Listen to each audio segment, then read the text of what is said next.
peu ce qu'un certain nombre de personnes nous ont dit, ceux qui étaient là à la première réunion publique.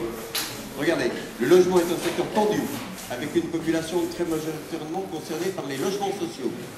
Or, qui dit réaménagement, dit hausse des loyers, comme ailleurs sur le territoire. Comment cela va-t-il se passer? C'est des choses qu'on entend, vous l'avez dit d'ailleurs ce soir, j'en entends certains. Autrement dit, est-ce qu'une population actuelle qui paye des loyers minimes va pouvoir, entre guillemets, continuer à habiter sur place avec des logements de meilleure qualité? Autre question. Nous ne disposons d'aucune information sur le type de logement social. S'agit-il de prêts locatifs aidés, d'intégration, accessibles aux faibles revenus, j'imagine, ou de prêts locatifs intermédiaires s'adressant à des cadres moyens aux revenus mensuels de 2 000 à 6 000 euros. Hein, en un mot, ce n'est pas forcément des gens qui habitent aujourd'hui ici. Et d'autres nous disent, le projet actuel ne dit rien du sort réservé aux habitants actuels, du noyau villageois des Crottes, devant être expropriés. Certains habitent le quartier depuis plus de 30 ans.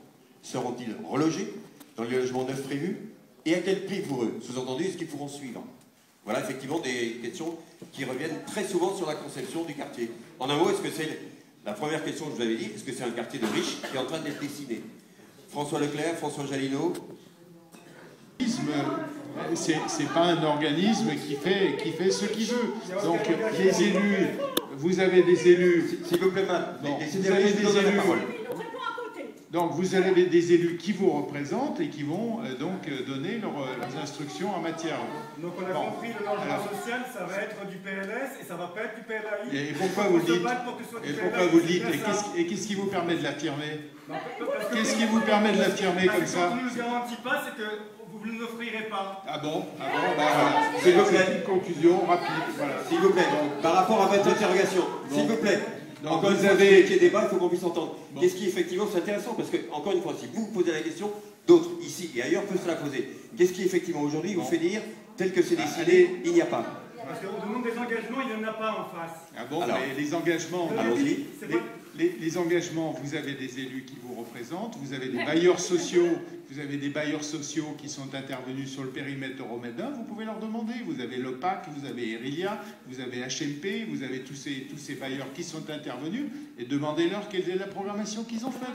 Vous verrez bien qu'il y a du PLAI, qu'il y a du PLUS, etc., et qu'il n'y a pas que du PLS. Bon, Madame, donc, si on se coupe la parole, on ne peut pas. Avant d'affirmer, vérifiez, vous verrez bien la réalité.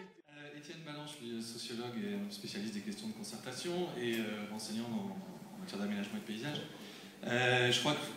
Je voulais juste faire un petit rappel à la loi juste après un tout petit point. Monsieur Marchand, il faut entendre que ce n'est pas de l'inquiétude dont on parle. C'est-à-dire qu'il y a dans ce projet des choses qui ne sont simplement pas crédibles et des choses qui correspondent vraiment à de la table rase. Donc ne pas faire avec ce qu'il y a. Alors ok, les puces vont être maintenues, très bien, super. Ne pas faire avec l'ensemble des qualités de ce secteur et nous tartiner de logements ou d'activités et un joli parc au milieu.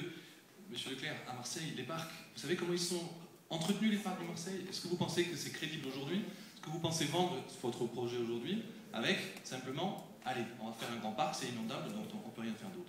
C'est-à-dire que ce ne sont pas que des inquiétudes, ce sont aujourd'hui des doutes, plus que des doutes, des regards critiques sur votre projet qui consistent à dire, c'est un peu dommage qu'on n'en ait pas parlé il y a 5 ans, parce qu'aujourd'hui, voilà, on a un vrai problème. Donc le rappel à la loi, il est très simple. C'est que justement, on est sous le cadre de au moins 2 textes, mais même plus que ça. Il y en a un, c'est l'article 302 du Code de l'urbanisme, qui demande une concertation en continu pendant toute la durée d'élaboration du projet. Toute la durée, ça, je crois que ça veut dire dès le départ, il me semble, si je comprends bien, dès le départ. Donc là, il y a un gros problème. Deuxième élément, la Convention d'Aarhus, elle est très précise, les personnes doivent participer à l'élaboration de la décision. Au moment où tout est encore possible. Donc ma question pour finir, elle est très simple. Et oui, ce sont les textes de loi, je suis désolé, c'est tout simple. Ma question est très simple. Qu'est-ce qui est encore possible aujourd'hui? Depuis 1 heure, on a affaire à question, justification. Question, justification. Maintenant, dites-nous clairement, qu'est-ce qui peut changer dans votre projet? Qu'est-ce qui est discutable? Qu'est-ce que vous avez entendu? Parce qu'on est là pour faire un bilan de la concertation, je crois. Qu'est-ce que vous avez entendu de tout ça où vous vous dites, tiens, ça, il faudrait peut-être le changer, ce serait mieux. Parce que là, vous serez dans la loi. Pour le moment, si on reste dans la justification, 5 ans après le début du projet, pour dire on ne change rien, messieurs, dames, vous n'avez simplement pas compris, vous êtes inquiets, vous êtes tout simplement hors la loi.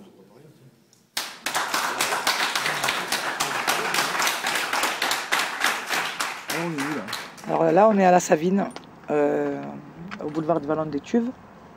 Et on est à la Savine, dans les bâtiments A, enfin du moins ce qui reste.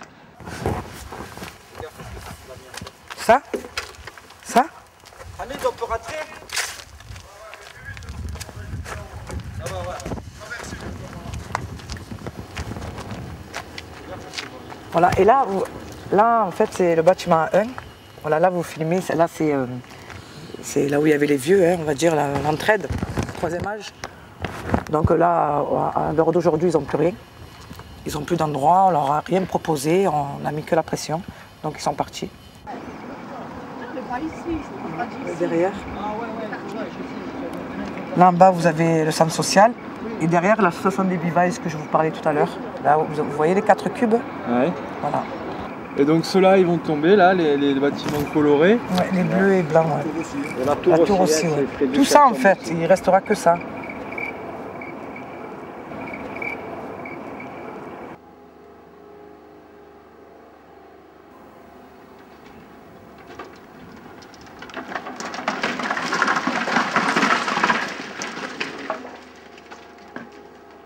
À la fin des relogements, quoi, quand toutes les personnes sont parties, c'était pénible quand même. Il y a des personnes qui restaient dans un bâtiment, ils étaient tout seuls.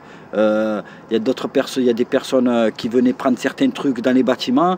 Il y avait l'insécurité, il y avait le gaz, il y avait des fuites d'eau. La Logirem, elle n'a rien fait pour ça. Ils se disaient, j'ai peur de mourir dans mon bâtiment.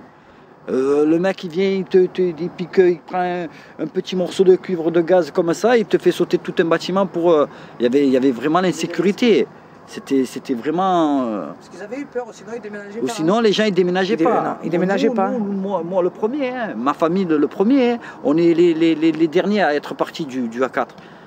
On est les derniers, donc après tu peux pas rester, c'est pas possible.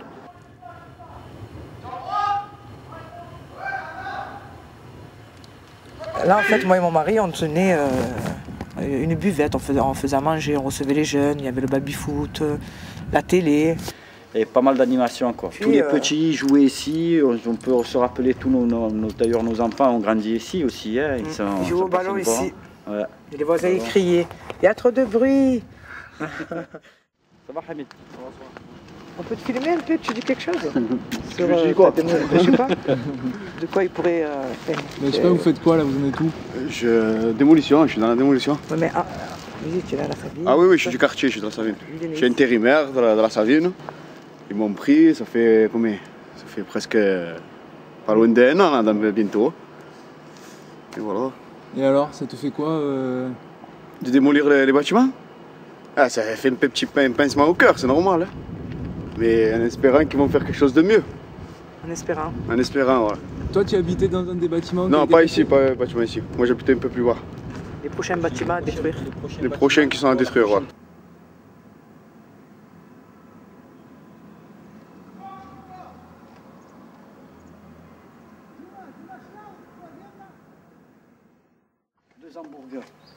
Deux hamburgers, c'est venu toi Eric me dit oh, fais-moi un hamburger. Toi tu me disais mets la tomate, non mets pas la tomate, mets pas ça, je jetais les hamburgers d'eau. Ah ouais, c'est des bons moments, hein. Ah oui. Voilà. Des souvenirs tout ça. Mais tu vois, si on serait bien battu comme il faut. On a été beaucoup divisés aussi. Ouais, on a beaucoup, ouais. On avait une mauvaise association de locataires. Mauvaise, enfin, pas mauvaise, mais on a été divisés en fait. Voilà. On a été beaucoup divisés. Même eux, je crois qu'ils ont rien compris. Ça a été vraiment stratégique vis-à-vis de la Logirem, ça a été vraiment stratégique. Parce que ils nous ont vraiment divisés pour pouvoir avoir... c'est-à-dire qu'ils pouvaient recevoir des personnes et leur dire bon, vous, je vous donne ça et tout ça, et bon, vous dites rien, je vous l'ai fait pour vous parce que c'est vous êtes une habitante de... Mais en vérité, c'est une arnaque. Parce que moi, c'est vrai que le plan rue, il m'a fallu à peu près 3 ans pour comprendre. J'ai plein d'amis, ma soeur qui nous ont aidés. Et quand tu regardes bien le plan rue, c'est fait exprès tout ça. Voilà. Mais ça, tu as l'impression que vous en êtes rendu compte trop tard. Quoi, moi, j'ai mis 3 ans à le comprendre. Parce que bon, c'est vrai que c'était difficile, surtout nous, moi, qui n'ai pas trop été à l'école. Donc 3 ans pour déchiffrer le plan en rue. Non, non, non, mets-le. Non, mets-le. Non, mais attends, j'ai pas été trop forte à l'école, pourquoi? À l'école, on dit que... J'ai arrêté l'école, on va dire en 5e, donc j'ai pas été à l'école. On ne connaît pas les lois. C'est vrai, avec un petit paragraphe de loi qui... Toi, on est perdu. C'est vrai, il y a des personnes, on va leur dire ça c'est comme ça c'est comme ça, ils vont voir, tac, ils vont dire attends, c'est bon, laisse tomber, j'ai compris d'où tu veux en venir. Mais après, il y a certaines personnes, on leur parle, on peut les emboucaner, on peut les embobiner en 5-5. Hein. Tous les bâtiments blancs, ils vont rester. Tout ce qu'ils ont changé les balcons. Ah oui, c'est ça que j'ai remarqué d'abord. Depuis que je travaille ici, c'est ça que j'ai remarqué. Ils ont changé les balcons des bâtiments, d'autres non. Depuis longtemps, ils le savaient, parce que nous, quand ils ont changé, on pensait que c'était la réhabilitation. Eh bien, en vrai, ça faisait très longtemps qu'ils savaient que ça allait être détruit. Et nous, quand on l'a appris, le jour où on l'a compris, c'était, on va dire, un peu trop tard. Bon, pas pour les familles qui sont restées les dernières, mais bon, pour les autres, hein, parce que... Il n'y a pas eu de proposition de vous reloger dans les bâtiments qui vont être construits sur la Savine? Ah non, non, non, il n'y a pas eu. Même ceux qui se construisaient ailleurs, c'est-à-dire Saint-Gabriel, tout ça, non, non, non. Hein. Pour eux, ils nous proposaient la Bricarde, la Castellane, Font-Vert, voilà, ils nous proposaient que des sites comme ça, alors qu'ils avaient déjà des trucs neufs.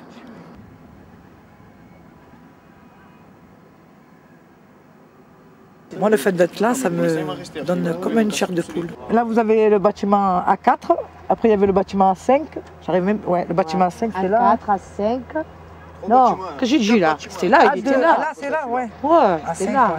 A5, après A4 là, et après A3.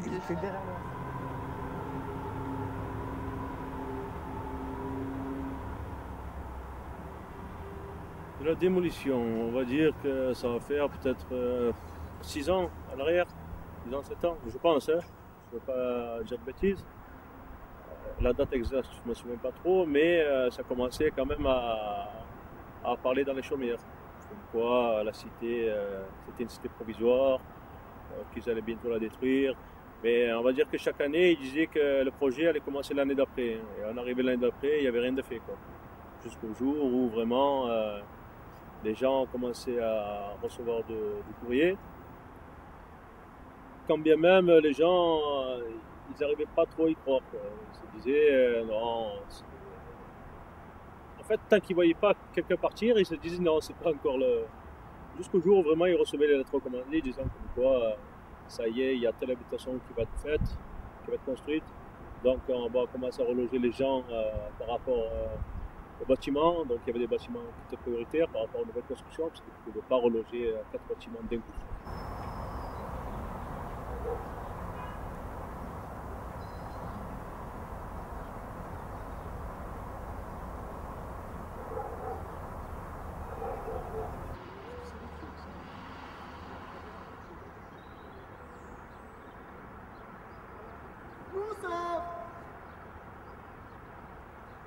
C'est lui le voleur de poules.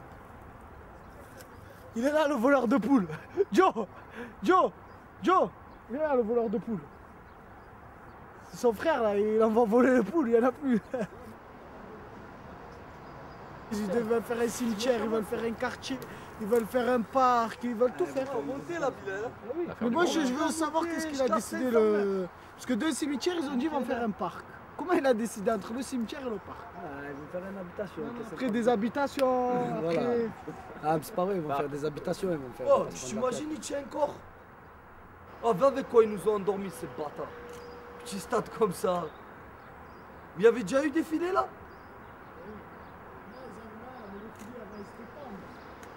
À l'époque de Joe, voilà, mais on a dit les filets où ils étaient. Ils étaient là. En haut. Parce qu'en bas, tu peux pas tirer le bâton, on avait là sur tout la le tête. long. On avait là tout le long. On est une famille, une grande famille. Et là, ils ont détruit une grande famille. Ils ont jeté l'autre là-bas. Moi, quand je vais me marier, voilà, il faut que je vais chercher.